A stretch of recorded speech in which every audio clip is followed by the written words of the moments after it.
প্রিয় দর্শক মণ্ডলী, এখন এই মুহূর্তে সময় দাঁড়িয়ে রয়েছি এই বিমানের নিচে।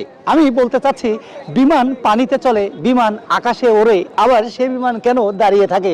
আমরা বাস্তবমুখী এই বিমান নিয়ে কথা বলতে চাই।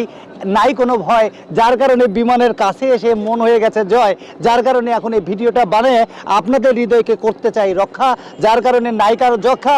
সুপ্রিয় দর্শক মণ্ডলী, এই বিমানের কথা নিয়ে যত এত কথা, আমি এখন এই মুহূর্তে সময় বাংলাদেশ এয়ারলাইন্সের এই বিমানটির পাশে দাঁড়িয়ে রয়েছি, কিন্তু বিমানটি হলো নষ্ট, যার কারণে আমাদের মনে হচ্ছে কষ্ট। আকাশের বিমানে ভালো, যার কারণে আজকের এই ভিডিওটা আমার জন্য হয়ে গেল কালো। আমি দেখাতে পেলাম না, বিমানে উঠতে পেলাম না, নিচ থেকে দাঁড়িয়ে শুধু কথা বলে গেলাম। প্রিয় দর্শক মণ্ডলী, আমরা শেষ মুহূর্ত সময় এসেছি এবং ভালোবেসে ভিডিওটা আপনাদের সামনে ধারণ করে, প্রিয় দর্শক মণ্ডলী, এখন এই মুহূর্ত সময় ভিডিও শেষ পর্যায়ে এসে দাঁড়িয়েছি বাস্তবমুখী বিমানের সামনে। আমি মোহাম্মদ কামরুল হাসান শান্ত দাঁড়িয়ে এই ভিডিওটা বানালাম, যার কারণে এখন আপনারা দেখবেন, দেখার পরে লাইক শেয়ার কমেন্ট করে অবশ্যই যাবেন, কারণ নেক্সট টাইমের ভিডিও বানানোর আগ্রহ আপনাদের লাইক দিয়েই আবার প্রচারণ ঘটান। এই নিয়েই আজকে শেষ ভাবনা, শেষ আলোচনা। সকলে ভালো থাকুন, সুস্থ থাকুন। আসসালামু আলাইকুম রহমতুল্লাহ।